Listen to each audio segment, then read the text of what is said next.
रीलामाला सांतार सावता मांग से लहाय लगी सावते सांतार मानमी को लहा से लहा को लगी सिखनात मानमी को लहा से लहा रेना से मांग से हिजू रेना अडी आयमा लगती जेमन मेना उनका गे सांतार सावता से सांतार मानमी को लहा को लगी अब काउडी अरिते केटे रेना हो अडी आयमा लगती मेना नितो अब बो नेल नामेआ अबोरेन अडी आयमा माई बाबू तको से पठुआ कोगे ठीक समय रे दिस हुदिस बांग को नामेते आबार ओकोय कोदो काउडी अड़ीते बाको केटेते टाका पैसा ना अभाव मेना ताकोते आकोआ ओलग पढ़ा ताला माला रेगे को बगिया कना और एटा डाहर से को मोडा कना तेहेन उनको माई बाबू तको उनको पठुआ को से सानाम सांतार पठुआ को कथा को उयार भाभी कतेत गे आले गाते गादेल कोचिंग सेंटर पाटा से खन एतो हबे आले दोसर बैच जहां रेना एडमिशन दो ऑलरेडी एतो बकना और क्लास दो हिजू कान मे मास ना 18 तारीख खन हुयुआ आदो नोय जहां दोसर बैच एतो हबो कान दो नोआ दो माध्यमिक और एचएस लेवल रेना जहां तिना गे कॉम्पिटिटिव एग्जाम मेना ओना को रेना से ओना को बाखरा तेगे क्लास दो हुयुआ और नोडे एडमिशन ना प्रोसेस नोआ दो हुयुक कना नोंका जे एडमिशन लागिते 100 टाका एडमिशन फी लगा जहां तो नोय जहां स्क्रीन रे जहां मोबाइल नंबर नेलो कान ओना रे फोन पे बा गूगल पे तालाते भेजाय ताबन पे साव सावते आपेया नितुम ठिकाना नोआ हो भेजाय ताबन पे ताहले खान गे आपेया एडमिशन दो हुयुआ आदो नोडे मिटन कथा लय लगती कना जे आडी आयमा पठुआ को से माई बाबू तो को से सांतार मानमी को मने रगे नोआ कुकली हेज दाड़िया जे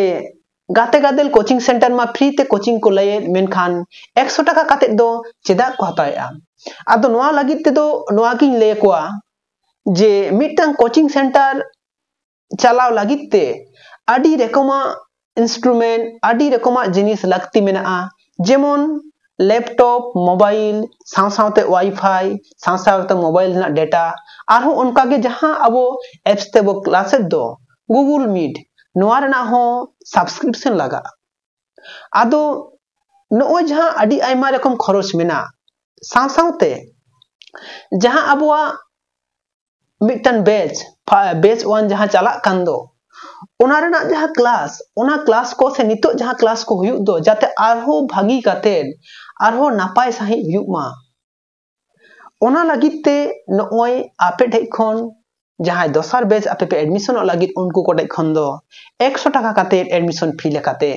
हाता हुयुक कना से हाता हुयुआ इना तायम मंथली जहां फी ओना को दो बांग लगा आदो आबो जहां कोचिंग सेंटर नोआ को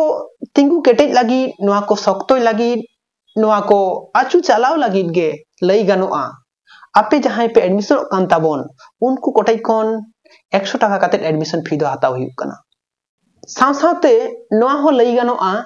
जे आबोरेन जहां तिना गाखुड़ माचेत माचेतानी को मेना को जहां को तो एनते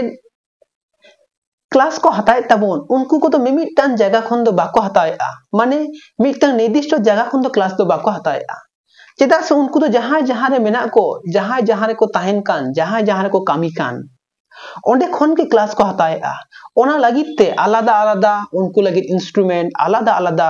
जिनिस को लगती कना और ओना खातिर तेगे नो जहां 100 टाका काते काउडी नोआ दो हाता कना जाते मांग जहां क्लास को हुयुक कान ताहे से बैच 1 रे जहां क्लास को हुयुक कान ताहे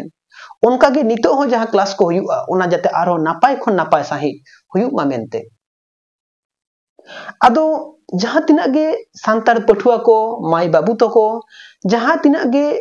इच्छा मेना ताबोन नोडे एडमिशन रना आपे तो अडी लोगन माछा नोआ स्क्रीन रे नेलो का ओना नंबर रे जोगाजोग ताबोन पे और एडमिशन ताबोन पे चेदा से क्लास दो मे मास ना 18 तारीख खन गे एतो हबोआ मुचात रे अबो सांतार सावतारेन सावता दरदिया सावता दुलड़िया जहां तिना गे माई बाबू तो को दई दादा तो को बया मिसी को मेना पे दो सनाम को ठे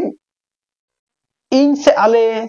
नोआ गाते गादेल कोचिंग सेंटर पाठा से खन दो नोआ गे अरदास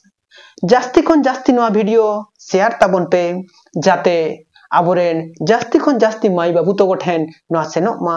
नोआ पासना मा आर जास्ती खन जास्ती माई बाबू तको नोडे को एडमिशन ताबन मा साव सावते नोआ गाते गादेल कोचिंग सेंटर चलाव लगी जहां तिना गान गे सावता दुलारिया सावता दरदिया जहां को एंते नोआर बोन गड़ो आकान उनको को अडी आयमा सरहाव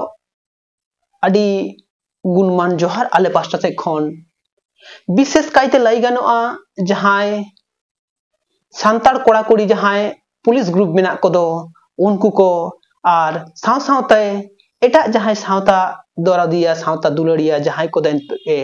गड़ो आकान ताबन विभिन्न भावते